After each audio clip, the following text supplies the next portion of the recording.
When it comes to the most beloved transformation in the Dragon Ball series, many fans think of the iconic Super Saiyan or Super Saiyan 2. Some fans point to Super Saiyan God, which opened the door to a bunch of new transformations. However, there's a large amount of fans who hold a non-canon transformation as their favorite, Super Saiyan 4. Today, we explore a normally impossible what if, a fanfiction if you will. In this video, we ask the question of what if Goku was born a Super Saiyan 4? In order to make this scenario work within the context of the Dragon Ball universe, we'll need to make a huge change to the Super Saiyan 4 form. Specifically, its ability to turn someone into a mature adult is a trait we have to remove. The story wouldn't make sense if Goku was literally just born as an adult to start the series, and it would probably lead to Gine being absolutely destroyed while giving birth, so let's avoid that. With this in mind, Goku is born with the power of Super Saiyan 4, but with the body of a child. This birth makes history as it's something that has never happened on planet Vegeta ever before, as no other Saiyan has ever been born with such a unique combination of power and physical characteristics. Goku would be covered in red fur, with long hair and a red outline around his eyes. King Vegeta, feeling threatened by this anomaly, would seek to exile Goku. However, before this can happen, Bardock would intervene, breaking him out of his confinement and sending him to Earth with the help of Gine, even though his actions of wanting to do something positive with his life will cost Bardock his own. One other aspect of the story that'll need to be altered is Goku's survival in space. In the original Dragon Ball series, Goku was able to evade detection by Frieza's forces because his power level was too low to be detected. However, with a power level that is likely well above 10,000, it would be severely unlikely that Goku isn't found. So we're going to slide in a little divine intervention, that being me, and save Goku from the wrath of Frieza. Now, this is probably a good time to discuss the multiplier of the Super Saiyan 4 transformation. A large amount of fans have a limited grasp over the multiplier of practically every form in Dragon Ball. It's believed that Super Saiyan is a 50 times multiplier over a Saiyan's base power, Super Saiyan 2 is twice that, being a 100 times boost, and Super Saiyan 3 is 4 times that, being a 400 times multiplier. But aside from the base Super Saiyan being a 50 times boost, those other prescribed multipliers are incorrect.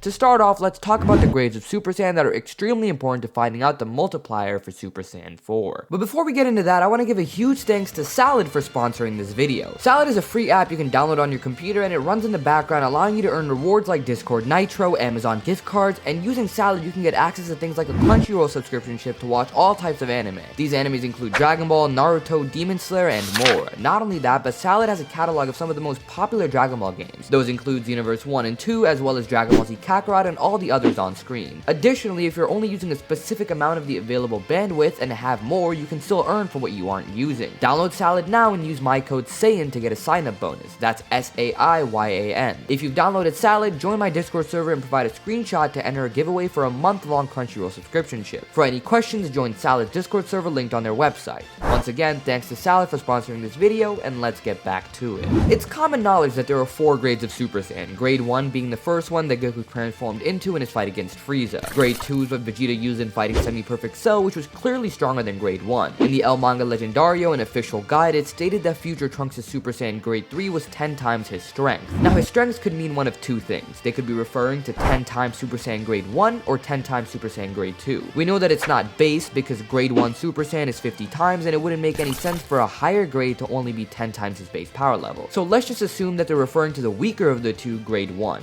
50 times 10 would make Super Saiyan grade 3 a 500 times base boost. Now, it's heavily implied through just the fight we witnessed between Goku and Cell that grade 4 Super Saiyan is stronger than grade 3, but many people argue that it's weaker with a better hold over stamina. There is an argument against this, but let's go with the fact that grade 4 Super Saiyan is equal to Super Saiyan grade 3 with a better hold of stamina rather than it being a lower boost, because it just doesn't make sense. This would mean that grade 4 Super Saiyan is indeed a 500 times boost. Super Saiyan 2 is said to be twice as strong as Super Saiyan, and given that Gohan must have gotten a boost higher than 500 times to bet Cell, this 2 times boost is added on to the grade 4 multiplier, not grade 1. This would make Super Saiyan 2 a 1000 times base multiplier. Super Saiyan 3 is 4 times Super Saiyan 2, so 4000 times. Moving on, we know that Super Saiyan grade 8 cannot be weaker than Super Saiyan 3, so it can't be a 10 times boost over Super Saiyan as many fans like to assume, because that would make it a 500 times boost, which it obviously cannot be. So 4000 times 10 would make Super Saiyan grade 8 a 40,000 times boost. I would like to mention that this 40,000 times boost would likely have more added on to it with the Super Saiyan form transformation, because nothing actually implies that Super Saiyan Grade 8 and Super Saiyan 4 are the same level of power, but let's just assume that they are. This would give us a low ball Super Saiyan 4 multiplier being 40,000 times. If you guys want a better explanation of everything I just said, there's going to be a video linked in the description explaining that, but that's all I'm going to do with numbers because I'm sure that was a lot to take in. With that being said, you can imagine that Goku is a monster in power, and an added bonus is that he looks pretty damn cool. Moving on with the story, Goku lands on Earth and is found by Gohan. Gohan takes care of the kid, and one day he falls down a ravine, crashing to the bottom. Scared for Goku, he quickly rushes down to make sure he's alive, and to his shock, the Saiyan is unfazed.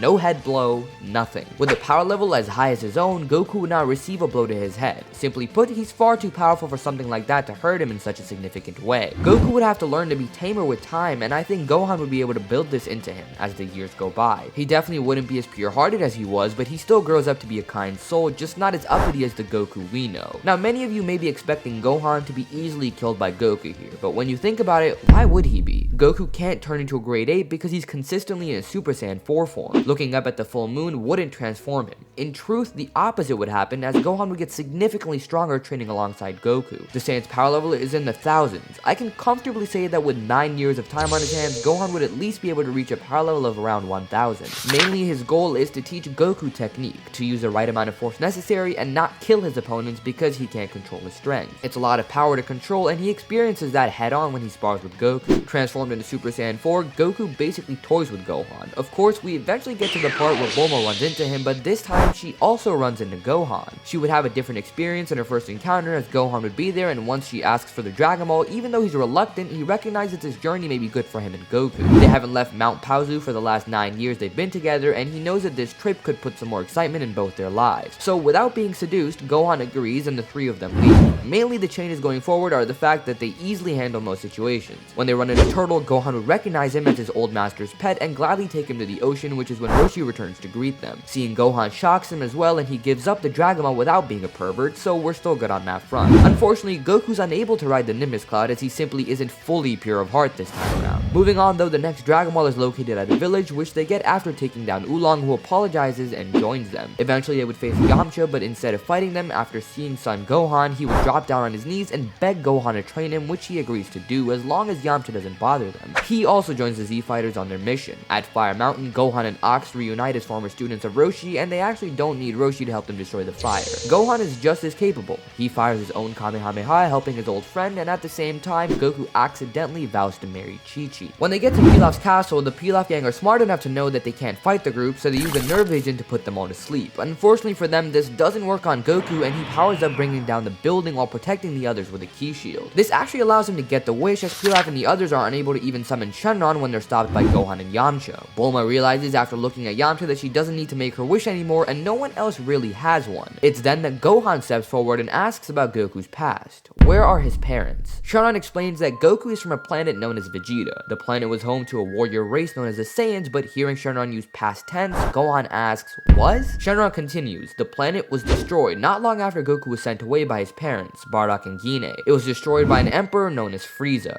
Shenron then disappears as Gohan turns around to look at Goku. All he sees is a face full of determination.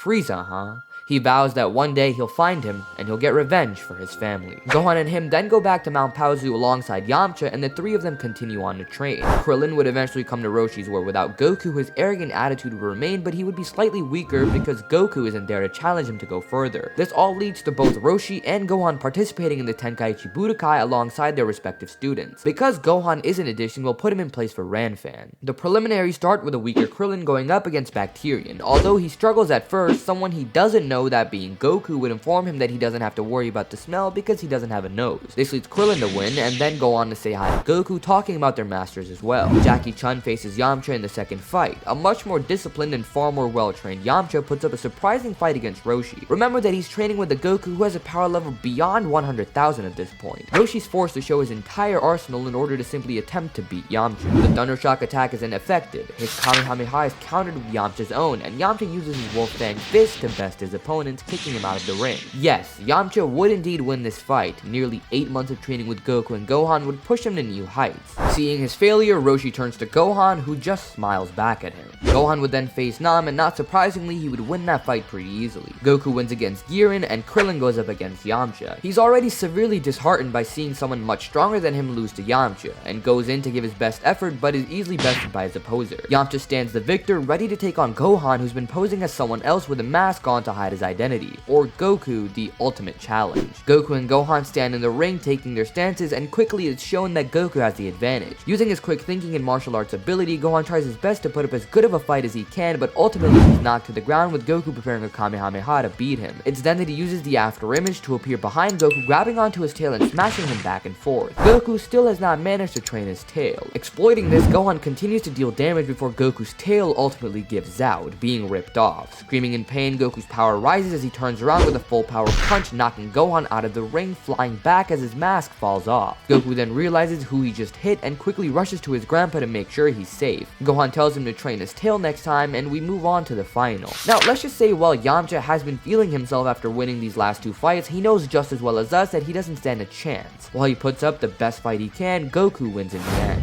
The Red Ribbon Army Saga is next, and I don't really see the point in giving too much detail because Goku runs through everyone here. The Fortune Teller Baba arc would still take place here, and believe it or not, there is a threat here for Goku. The Devil Might Beam, which will explode anyone if they aren't entirely pure-hearted. Originally, when Goku was hit with it, nothing happened, but this time it's a well and good assumption that Goku just wouldn't get hit. He would see the beam coming from a mile away and simply dodge because he's just that much stronger and faster, disarming Spike right after the fact. There's no dead Gohan here, so that's basically the final fight, and Baba tells him where the Dragon Ball is. Originally, they wished for Bora to be brought back to life, but I don't think he would have died this time around as Goku wouldn't let it happen. So it's likely that no wish is made, and the Dragon Balls are given to Bulma for safekeeping. Following this, 3 more years would go by, eventually leading into yet another world tournament. Of course, in this time, the Z fighters have continued to train, but nothing too serious. I'm sure that Roshi and Gohan would meet up now and again to have their students spar against each other. This in turn increases Krillin and Yamcha's power level more and more, with Roshi and Gohan even being inspired to do some training of their own. They continue to be amazed by the immense power of Goku. Of course, in the tournament, the so-called villain is Ten Shinhan and the Crane School. Shen and Roshi's rivalry is strong, but with the Turtle School to back him and Gohan standing with him, Roshi has nothing to worry about. The main fight starts with Krillin and Chaozu, which is a simple and quick fight resulting in Krillin's victory. Yamcha and Tien would fight, and it comes as a shock to Tien and the entirety of the Crane School that they're hilariously outmatched. Being easily dispatched by Yamcha, Tien starts to think about switching sides as he's influenced by the words of Roshi and Gohan. The next fight would actually be between the two masters of the Turtle Hermit School, and surprisingly, Roshi had been training up a lot more to put up a better fight for when this moment came. Using his bulk form, Roshi's given a slight advantage, but Gohan doesn't back down. The two showcase some of the most complex techniques from the Turtle School while landing punches to each other at the same time. Seemingly dead even, the two decide to end it with a Kamehameha, which creates a bright white light, forcing everyone in the audience to cover their eyes. The two push back and forth, and in the end, Roshi's stamina becomes too drained for him to continue on. His blast disappears as Gohan wins the fight. Goku one-shots Pamput, and Gohan enters the ring yet again to challenge one of his students, Yamcha. Yamcha has shown what he was capable of, easily removing the strongest the Crane School had to offer, and Gohan knows that he's been training hard the last few years to beat Goku, but he's going to have to overcome him first. The two take their stances, charging towards each other as they exchange blows. Gohan attempts to use the afterimage technique, but Yamcha predicted exactly where he was going to go, seeing through the technique and landing a thunderous blow to his face. Gohan falls down on one knee, but quickly recovers, kicking Yamcha back into a wall, which forces him to use a Ki in order to stay in bounds. Smiling, the two charge towards each other once more, getting into another exchange, which ends in Yamcha using the Wolfman Fist to blow him back. Stunned, Gohan struggles to come to his senses and is then met with Yamcha's new technique, the Spirit Ball. Continuously getting struck by the attack, Gohan can't move. Yamcha disguises his next move by blowing up the Spirit Ball, creating a cloud of dust. This allows him to land a kick, sending Gohan out of the ring as he's declared the victor. The next fight is one between close friends. From helping Krillin in their first tournament to now fighting him in their second one is something he didn't expect, but also something he's looking forward to. He's excited to see what Krillin has to offer as the human knows to play it safe. Krillin knows that his best bet is to go for Goku's tail, as there's no way he can best him when it comes to sheer strength. He uses the solar flare to blind Goku, but the Saiyan is still able to sense every movement his opposer makes, although Goku chooses to look startled. Krillin gets onto him as he grabs his tail, shouting that he's done it, but to his surprise, nothing happens.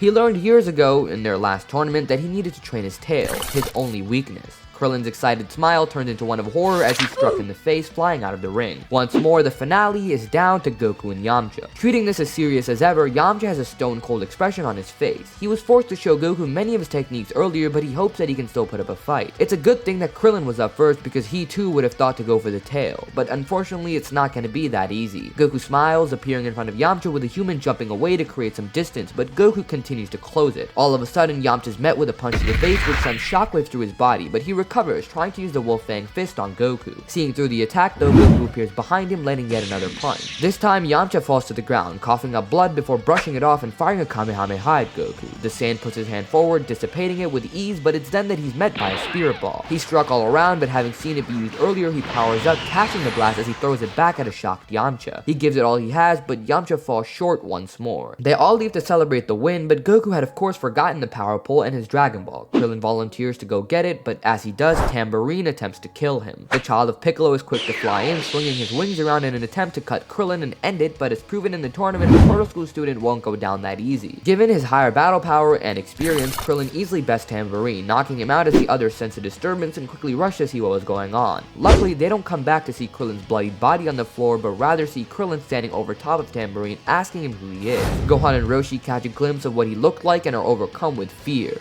King Piccolo is back. Stepping forward, Roshi questions Tambourine. Where the hell is he? And what does he want with the Dragon Balls? All the others in attendance are extremely confused at who Roshi's referring to, but with Tambourine not giving him any answers, Roshi raises his hand and blasts him to death. He turns around and after explaining the story of the Demon King Piccolo, they all head off to locate him. Now with Goku involved here and the Z Fighters already having all of the Dragon Balls, as well as all of them just being generally more powerful, it's a pretty easy and quick win for them. However, it happens pretty different than originally. Once they locate him, the Z Fighters kill the likes of Drum, Cymbal, and Piano easily. They go on to hurt King Piccolo before allowing Roshi to use the Mafuba. A much stronger and less hurt Roshi would be able to do this without killing himself in the process, and he would succeed. Of course, this then leads into another 3-year gap. However, I think it's unlikely that he would train with Kami because nothing is really pushing Kami into offering said training. Another tournament happens and Goku would win once more, with the only notable thing happening is that he ends up marrying Chi-Chi. Another 5-year gap later, Gohan is born, and once again, as I did in my What If Goku Had Broly's potential video, I'm withholding his power from Gohan. His potential is enough for him, and he doesn't really need this extra boost. Also, I think it just makes more sense to have the power restricted to the person who's in discussion of the What If. With that said, Gohan is born, and eventually the Z Fighters regroup at their reunion at Kame House where they all meet Gohan. Now, Raditz would have mentioned his brother to Vegeta and Nappa at this point, but I think he would likely withhold the information of him nearly getting exiled because of how strong he was. As we all know, and Raditz surely does as well, Vegeta's massive ego would not tolerate that, and Raditz wants to ensure his salvation above all, so not mentioning that is probably on top of his list. He would go to Earth in search of Goku, and after finding him, he's awestruck just by looking at him. His appearance is shocking and his power is beyond comprehension. Raditz would take a much different approach to this entire situation than he did originally. Threatening Goku in any way would be a terrible idea. Goku doesn't need to have his origin explained as he already knows he's a Saiyan, but what he comes to learn is that Raditz is his brother. Not being aggressive though, the idea of Raditz being his brother is much more appealing to Goku. He doesn't want to fight, and Raditz doesn't either. Goku asks why he's come to find him after all this time, and the following sentence is plenty for Goku to join his brother. He's here to recruit him in order to defeat Frieza.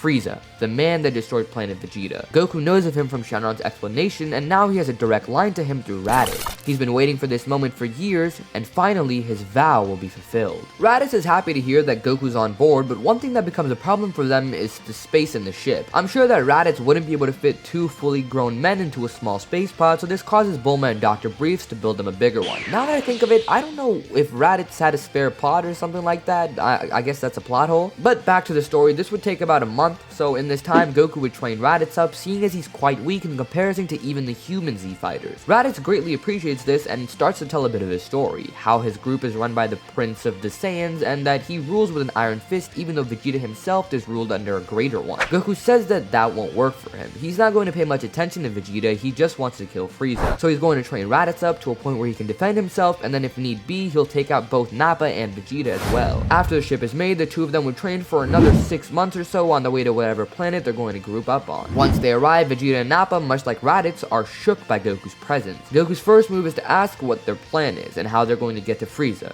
Taking a step forward, Vegeta tells him that he needs to first understand how things are going to work around here. He gives the orders, and Goku's low-class trash, so he'll be a good boy and listen. Smiling, Goku raises his hand, pointing it at Nappa. Nappa. With a single blast, he kills Vegeta's right-hand man. Vegeta powers up, and although Nappa is much weaker than him, he doesn't have a good feeling about this. He tries to punch Goku, but the Saiyan doesn't even move. Hell, he doesn't even flinch, just taking the blow. He grabs the hand he was struck with, snapping it. Vegeta shouts in pain, calling him a low-class scum, but Goku gets on a knee and tells him to listen carefully. He's here to kill Frieza, so if they want to kill Frieza, he needs to get on board with him, not the other way around. Now what's his plan? Having no options left, Vegeta bites his tongue and breaks it down for Goku. Frieza's under the impression that they're all on a mission to take a planet for him, but in reality they were going to head over to planet Namek and use the mystical Dragon Balls to wish for immortality. Goku stops him right there.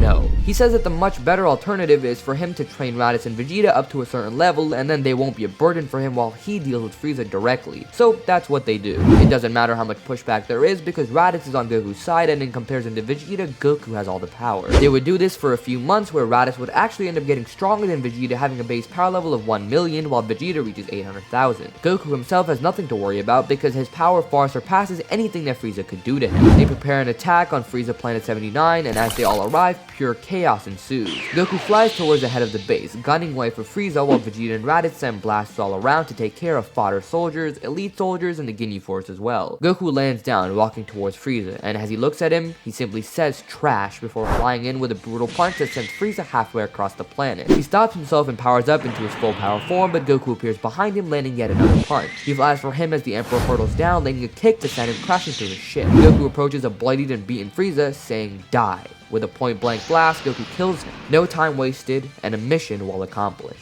Turning around, he sees Frieza's entire force dismantled. At this point, the only thing remaining is King Cold, but Goku doesn't know about him yet. He sees Vegeta and Raditz, and while his brother is already on board with going to Earth and living out his days, Vegeta's unsure. He doesn't see anything for himself on Earth, and seeing that he's free from Frieza's grasp, he decides to stay back and tear down the rest of the force that's scattered throughout the universe. Goku doesn't have a problem with this as long as he doesn't start any problems, which there isn't any guarantee of from Vegeta. He and Raditz head to Earth as Vegeta takes Frieza's main ship to travel the universe in order to find purpose.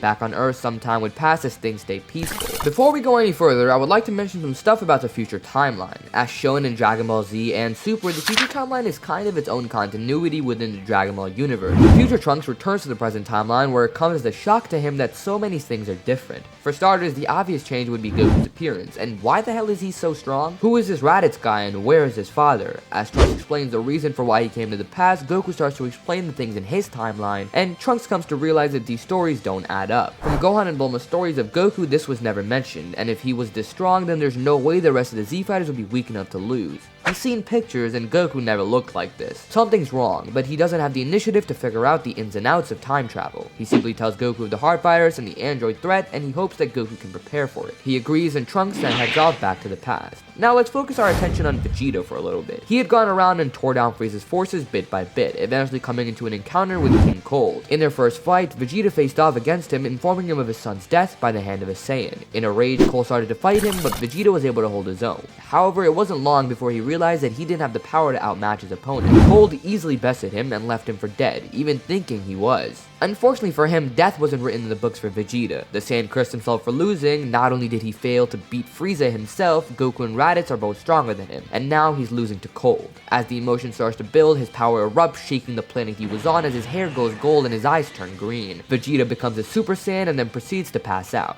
When he wakes up, he opens his eyes to pink creatures staring at him. In a frantic state, he rushes around before being calmed down by a mysteriously large figure. Using his power, the figure holds Vegeta in place as he heals him. Shocked and confused, Vegeta continues to be aggressive, but he's told to calm down as there's no one here that could potentially harm him. Vegeta takes a breath and calmly asks where he is. Looking down on him, Paibara says, Yardrag. Vegeta asks how he got here, with the Yardradian informing him that they had sensed a massive spike of energy nearby, but it fled quickly. He sensed someone in dire need of help and decided to reach out. It's a good thing he did, because Vegeta's story was quite interesting to read. Having scanned his mind already, Paibara knows of the rebellion against Frieza and the fight against Cold. He tells him that he can offer Vegeta a type of training he can't get anywhere else. Something that would allow him to hone in on his Super Saiyan form and at the same time grow strong enough to best King Cold. Smiling, Vegeta agreed. Back on Earth, Goku felt uneasy. He's been so strong for so long, the idea of an enemy that could best him feels impossible. He doesn't even know if Trunks was telling the truth. Should he be so quick to think that he was? He seeks advice from Gohan, who attempts to humble him. He may be the strongest of them, by far even, but he can't know if a threat in the future isn't going to match him. The best he can do is train to make sure that it doesn't. Goku's still little uneasy, but he does his toll. The Z-Fighters also take this time to go further, and Raditz would start to train Gohan. Unlike the original timeline, this Gohan hasn't gone through any of his trauma, or even any of his training, being far weaker than his original counterpart. But he does start to gain some power as Raditz and Goku think it's time he start to learn. On the topic of Raditz, he would learn Super Saiyan in his time through intense training with his brother, but Goku doesn't unlock anything new. Hell, he doesn't even know if he can. However, he was born, whatever he was born with, he doesn't know if there's a level beyond that, but they'll find out soon enough. If this enemy is as strong as Trunks claimed, maybe they can push him to the next level. As everyone trains in their respective ways, eventually the time of the androids come. Gero and 19 attack West City, causing all the Z-Fighters to rush to the scene. Unbeknownst to them, King Cole arrives on the other side of the planet in search for Frieza's killer, and he's trained up to prepare to take him down, bringing in the most elite of his forces to do so. Let's say those soldiers consist of the Cooler Squadron. Goku and the others confront the androids that start to destroy the city, and as they approach them, Goku attempts to lead them to the wasteland, but it's then that the other soldiers start to blow up more of the city. Krillin, Raditz, Gohan, and the others fly up to deal with them as Goku charges towards Android 19 unprompted. He takes him by the collar and sends him crashing down, and while 19 is matched up with the DNA of this Goku, they weren't expecting him to be as strong as he is. He was taught to end the fight quick, and he rushes to do so. It's then that Vegeta teleports to the planet, having used instant transmission, ready to take down Cold once and for all. He powers up into Super Saiyan, and as he sees Cold, he charges right for the Emperor, growing in size as he stomps down on him before splitting himself in three, tossing him around. Cole tries to power up, but Vegeta uses Force Spirit Fission to take away any energy gathered, using it against the Emperor as he sends down a blast, killing him. Just like that. Raditz notices Vegeta appear on the planet, wondering what the hell was going on. He powers up into Super Saiyan, noticing Gero target Goku, and Goku dashes for him, but the android sidesteps and kicks Raditz miles away. The others deal with cold forces as they look up to see Goku and 19 clash. Goku seems to be winning the fight, brutally beating down on the android, but it's then that he fires a blast to end the fight, which results in 19 absorbing it. With this rush in power, he receives the advantage, kicking Goku down as his heartfire strikes. Trunks arrives on the scene of the battle, noticing the chaos. This isn't how things are supposed to be. He does, however, see that his father is finally here, rushing to talk to him, but Vegeta seems uninterested. He tells him that whatever he has to say can be heard by those that are actually interested. Now, if he'll please shut the hell up, he has to go save Goku from dying so that he can kill him later. Vegeta powers up, going into Super Saiyan Grade 4 as he rushes for Android 19, kicking his head off. He gives Goku a hand before attempting to heal him, but to no avail. For some reason, healing isn't working. There's something else, something worse, happening to Goku. Trunks follows his father, realizing that Goku's suffering the effects of the heart virus. He tells Gohan and Krillin to take him back home and to deliver the medicine while the rest of them deal with the androids. Trunks and Vegeta sense Raditz in trouble as they rush to help him, but as they do, Gero makes his escape. Vegeta heals a bloodied Raditz, with both of them asking each other what the hell was going on. Trunks shouts that they don't have time for this. He turns to Raditz, telling him that these are the wrong androids, they have to follow Gero. Bulma soon arrives on the scene not long after, giving them a clue as to where his lab could be, and all three of the Saiyans quickly fly to the scene. Trunks warns them not to rush into this as they don't have Goku, but both Raditz and Vegeta are equally stubborn, believing themselves capable enough to handle a threat approaching, but it's then that a massive blast erupts, knocking them all back. Androids 17, 18, and 16 arrive with Vegeta, and Raditz powers up, charging towards them. Away from the fight, Goku is given the heart virus medicine as he starts to heal. But more importantly, after all this time of staying quiet, Kami finally decides to intervene with the issues of the Z-Fighters. He senses a disturbance great enough to require his attention. Without Piccolo, he goes to the first person he could think of, Son Goku. He'd been watching all these adventures and fights take place, he just didn't see it fit for him to intervene as nothing ever required him to. In conclusion, Goku and the Z-Fighters did his job for him. He now has to wait for Goku to heal, but he hopes that Raditz can work together with Vegeta and Trunks to buy time. Unfortunately, the battle is not going much in their favor. Raditz and Trunks were forced to team up on a much stronger 18 and are getting insanely manhandled by her. On the other hand, Vegeta with Super Saiyan Grade 4 achieved from his training with Paibara, as well as a handle over spirit control and other Yardridian techniques, was trying his best to hold his own against 17. But he was running tired after being forced to use Force Spirit Fission as many times as he did. There was nothing else keeping him from losing this fight, but thinking back to his training, he realizes that it's better to live and fight another day than to die right then and there. He uses instant transmission, grabbing Trunks and Raditz, then teleporting to Goku's faint key signature. The androids went on about their usual business, with their ultimate goal being the termination of Son Goku. Status update on the Z-Fighters is that they have no one strong enough to beat their threat, but they've managed to buy time to come up with a way to do so. Gohan proposes to use the Mafuba, but no one that knows it is even remotely strong enough to perform it on someone with the power of the androids. Raditz and Vegeta both explain their stories as they catch everyone up. Vegeta lost the fight to Cold and was stranded on a planet called Yarja for 3 years, where he trained in the art of spirit control to go beyond Super Saiyan. He came back because he sensed that Cold was on the move, likely headed for Earth in order to get revenge on Goku. Raditz explains the whole android ordeal as Kami chimes in, explaining their new problem. Cell. Releasing himself from his slumber, imperfect Cell walks up, starting his journey on absorbing humans until he gets strong enough to absorb the androids and then kill Son Goku. Kami tells everyone that he's an even greater threat than the androids, and he has just the thing for them to get strong enough to challenge him, the Room of Spirit and Time. It's then that Goku wakes up and all 5 Saiyans head up to the lookout. It's deemed absolutely necessary for Goku to go in first, and he decides to go in with Vegeta as he seems to have unlocked power far surpassing Raditz. Strategically, he would be the best training partner. Raditz will then go in with Trunks as they seek to evolve Super Saiyan like Vegeta had. Cell continues to absorb humans, gaining more and more strength. He devours entire cities as these androids have immense power that can only be obtained through doing such things. In the room, Goku and Vegeta struggle to get along at first, but Goku admires Vegeta, seeing how strong he had gotten. The two have something in common. They were both granted immense power at birth. Yes, Goku's power was a new level of immense, but in its own right, Vegeta was gifted. Goku's never needed to train, he's just wanted to, but the lack of needing to is what caused him to lose his last battle. Vegeta, on the other hand, found his reason for need.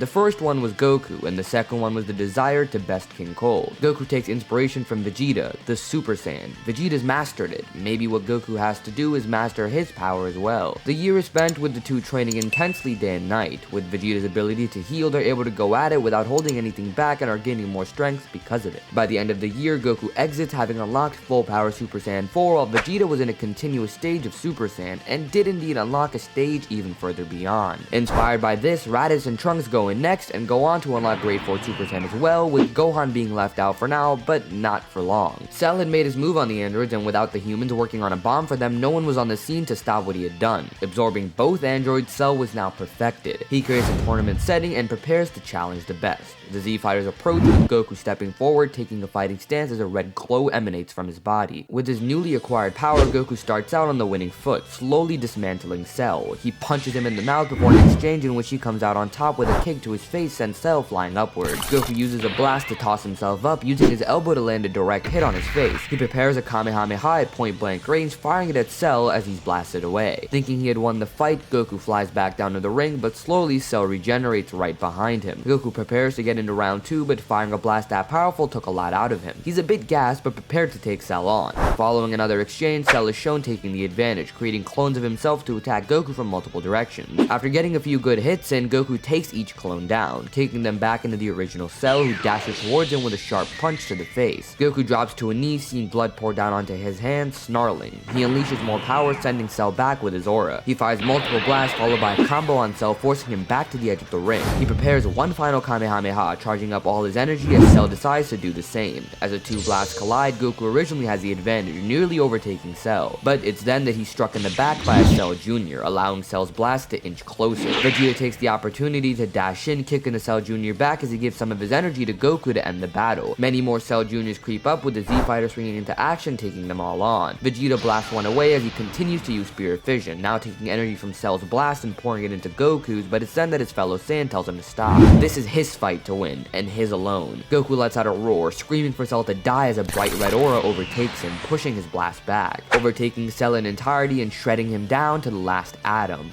It's over. For the following time skip, Vegeta would eventually get with Bulma, and Trunks would be born just later, and he would likely be uninvolved in the tournament going forward because he would probably be around like 5 years old. I'm gonna keep Raditz single because I think he fits the cool uncle role the best. Goku, on the other hand, would go on to have Goten as well, and he would take charge in training both his sons because they need to gain more strength in order to prepare just in case a stronger opponent comes, which was him basically following Grandpa Gohan's advice. Of course, another tournament would occur, but with Gohan having trained in the 7-year gap, his much higher battle power would attract Spopovich and Yamu just as much. However, this time around, Shin's binding technique is ineffective, allowing Gohan to easily blow the two back. They proceed to run and live another day, but the Z Fighters and the Kais are right on their tail. Without needing to be healed, Gohan is right there with them, and with a much more serious group of Z Fighters, this ordeal goes by a lot faster. After discovering this problem, Goku easily concludes that the main issue is Babidi, so before he has a chance to get back into the ship, Goku tells Vegeta to teleport down there and take him out, while he and Raditz will push against Dabura. Gohan stays back to provide support, and they act this out, with Dabura proving to be no threat for them whatsoever, easily being manhandled by Goku, who punches a hole through him. Babidi's in shock, but Vegeta quickly blasts his head off, so this shock is ended quickly. No Boo this time around, so Shin and Kibito go back to their world happy. 4 more years would pass, with Beerus waking up and getting on the search for the Super Saiyan God. Once he arrives, of course, Goku would be the most interesting person, not only because he has the strongest sensible power, but because of his physical appearance. He looks exactly like the warrior from his dreams standing right in front of him. Without wasting time, he powers up and challenges Goku to a fight, which the Saiyan obviously obviously cannot refuse. Now, believe it or not, I think that with full power Super Saiyan 4 and decades of training in the form, Goku would put up just as good of a fight against Beerus as he did with Super Saiyan God. Their fight would be taken to space where the collision of their fists would shake the cosmos, planets quaking at the climax of every blow and stars exploding from the pressure being emitted. Goku launches himself forward, throwing a flurry of punches and kicks at Beerus, who powers up. The God of Destruction dodges each blow, his movements so fast that Goku was unable to read them. He snarls and charges forward once more, his fists glowing with red energy.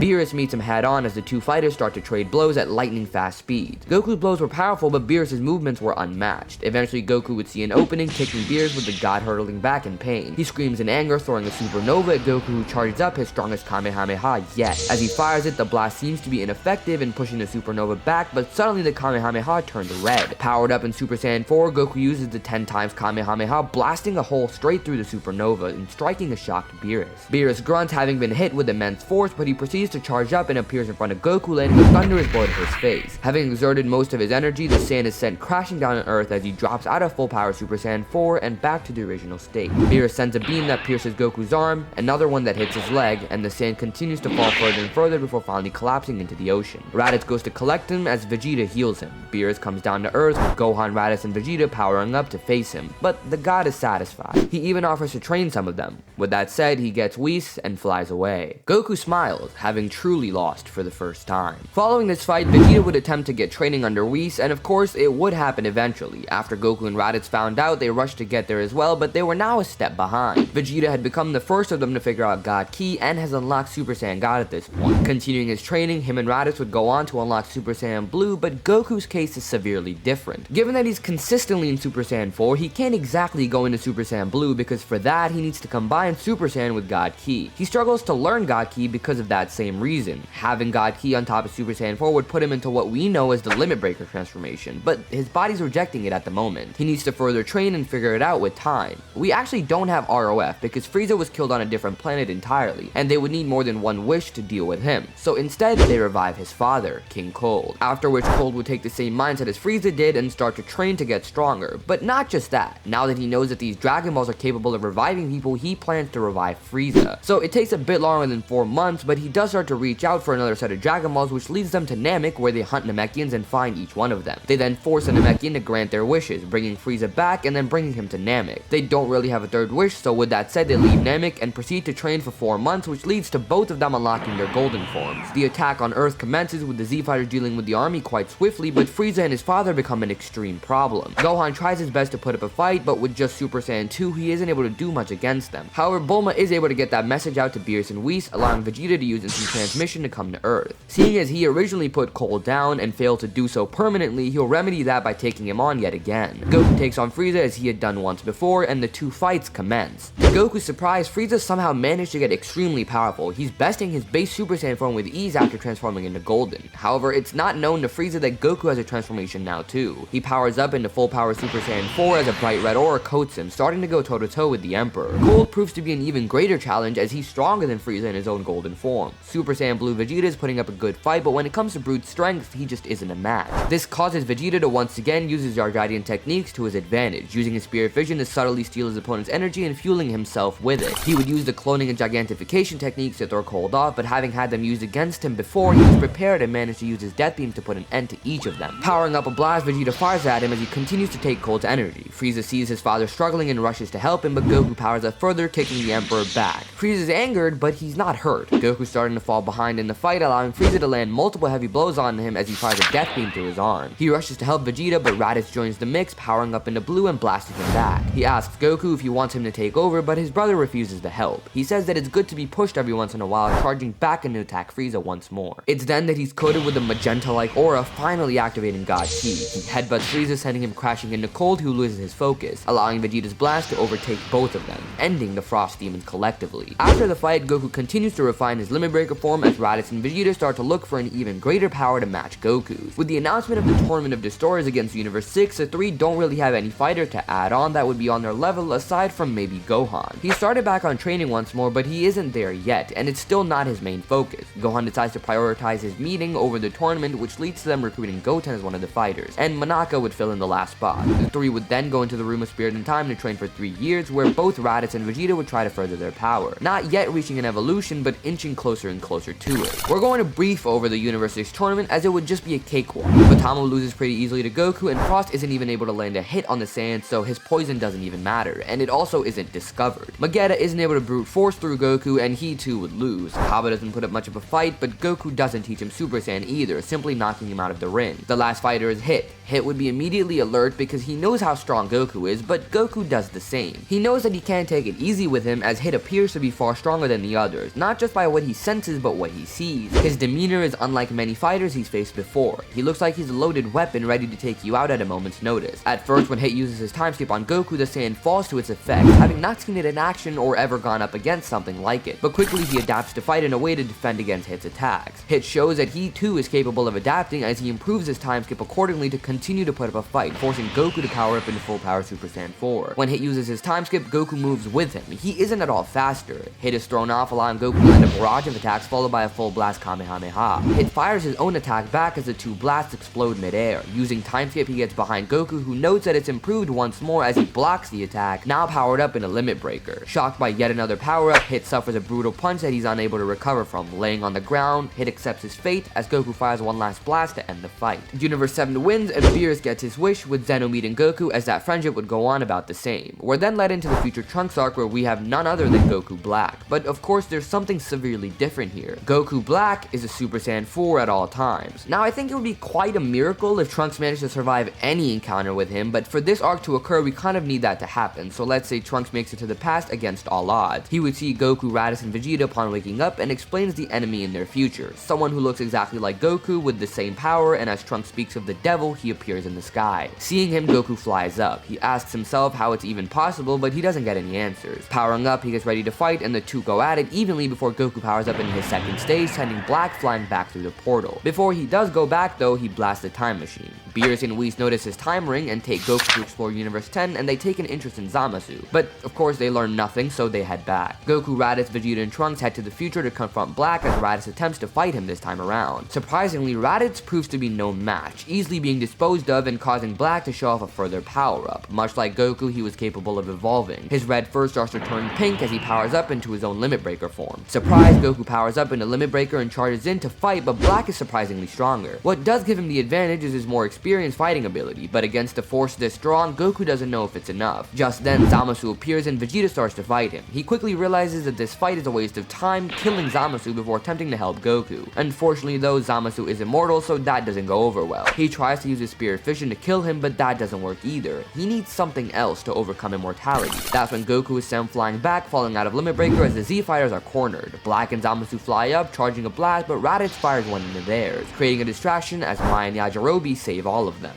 They go back to the past, now realizing that they're greatly outmatched. Vegeta's goal is to find out how to defeat an immortal, while Goku and Raditz head out to the Room of Spirit and Time once more to train further. Vegeta speaks with Whis, who says that they only have one way to defeat an immortal, and that's to trap them. Beerus can't even destroy one, as confirmed by Whis in both the anime and manga. So Whis provides him with something that can, a sword similar to what Beerus used to entrap the old Kai millions of years ago. In the time chamber, Goku and Raditz endure vigorous training for the year and come out much better for it, with the two pushing each other to new heights. Goku's extremely pissed to have lost to an imposter of himself, while Raditz is angered he couldn't even put up a fight. Raditz is finally pushed to an evolution, literally, as he unlocks Super Saiyan Blue Evolution. Goku, on the other hand, doesn't have anywhere to go in the transformations department, but he can get stronger, and he does exactly that. The four of them head back to the future afterwards, much more prepared. Immediately after arriving, they're on the move, with Vegeta growing into a giant as he punches Zamasu miles away before using instant transmission to get near him, continuing his onslaught. Goku and Raditz power up simultaneously, attacking Black at the same time, who struggles to fight both of them together. Something's changed. They're far stronger, and their synergy is unmatched. As Goku lands a punch, Raditz lands a kick, with the both of them knocking him back as they fire a double Kamehameha, taking him out.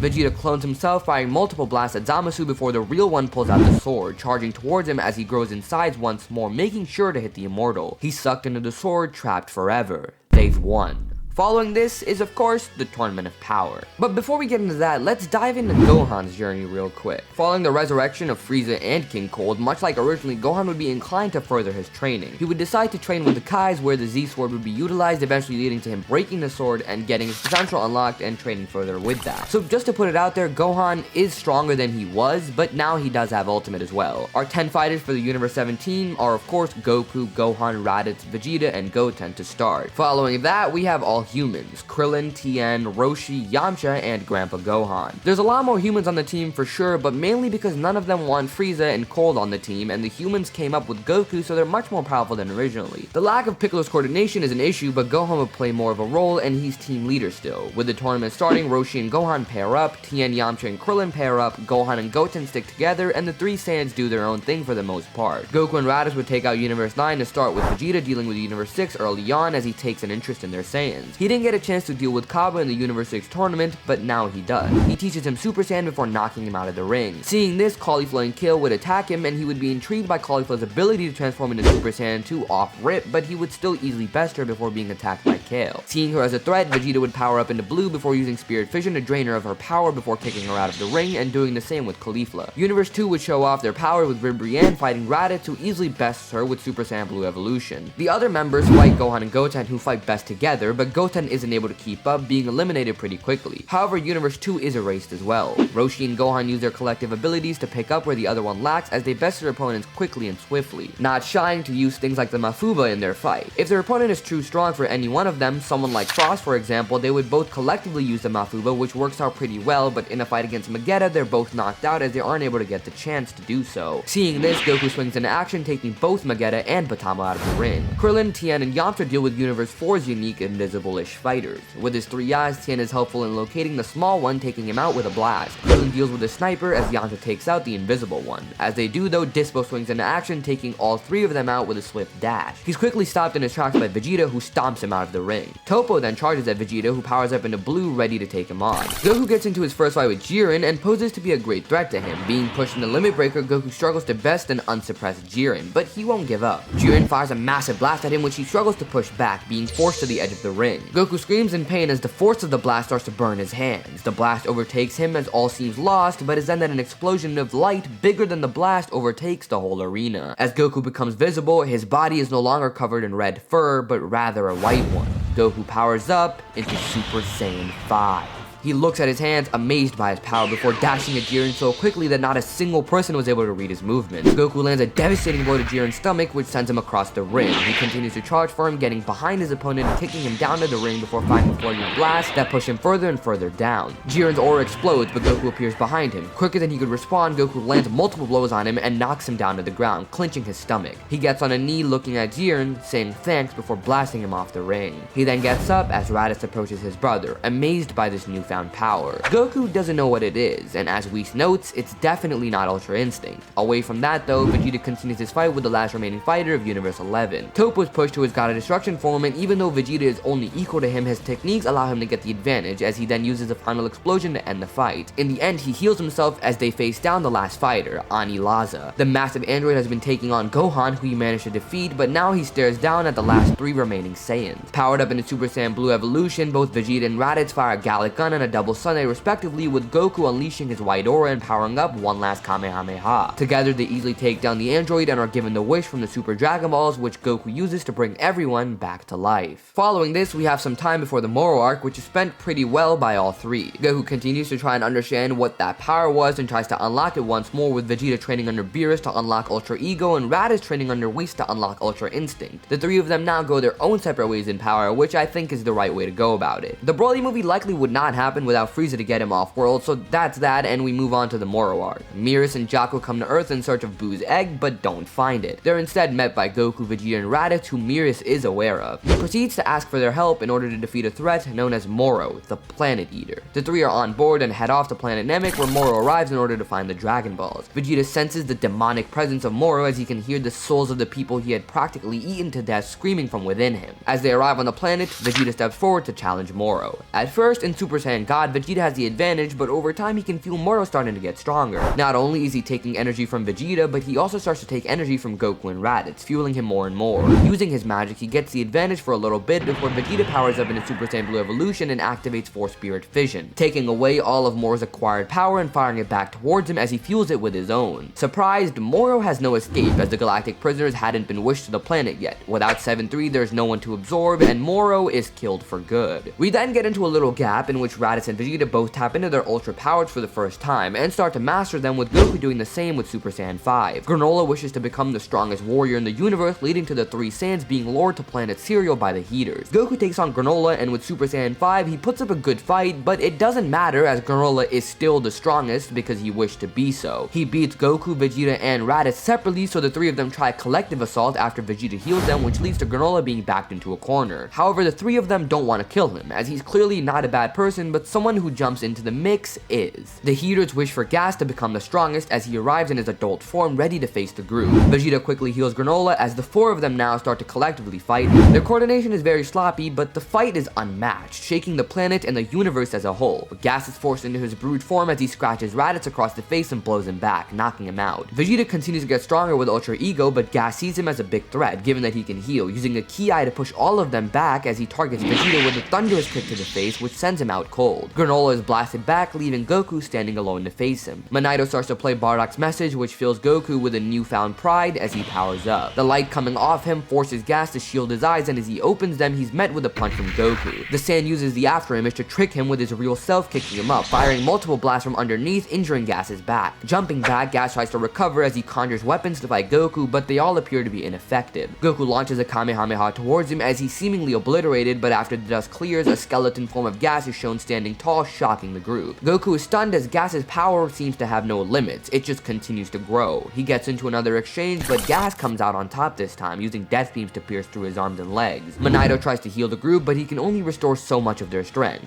This leaves Raditz and Vegeta to give the remainder of their energy to Goku as Granola sees this and does the same. Fueled by the last of the Saiyans, his father's word, and Granola, Goku's power erupts once more, pushing Gas back. He slowly walks forward as Gas tries to fire multiple blasts at him, but they're all ineffective. He punches Goku, but the Saiyan doesn't flinch. He lands a barrage of attacks, but Goku doesn't take any damage. He grabs Gas's hand, saying die, as he takes his other hand through Gas's neck, taking his head off. For good measure, he blasts the head into ashes as well. Goku then turns around, facing Elec as he starts to walk towards him. Fear-stricken, Elec turns around and runs, but Goku appears behind him, raising his hand and blasting him into oblivion. He spares Oil and Maki before returning to Vegeta, Raditz, and Granola. The fight is over. Following this is the events of Superhero. Without Piccolo being involved, I think that Gohan would struggle more, but in the end, when it comes down to it, no matter the situation, if someone takes his daughter, he will retaliate. Gohan invades the base on his own, powering up an ultimate and fighting the Gammas, who prove to be a good fight, but not good enough. He overpowers Gamma 2, but Gamma 1 proves to be a bigger challenge. However, it doesn't matter as Dr. Hedo releases an unperfected Cell Max onto all of them. Even with Gamma 2 sacrificing himself, it's not enough. Goten arrives with Krillin and Yamcha, but the three of them are easily taken down as well. Left all alone, Gohan stares down Cell Max, seeing Pan in the thick of it running towards him. Struck with anger, Gohan's rage explodes as he powers up into Beast and lands an explosive kick to the stomach of Cell Max. He grabs Pan and sets her down next to Goten, telling her that he'll be right back in a second. He flies into the sky, powering up the strongest Kamehameha he could muster and fires it at his opponent, blowing him up.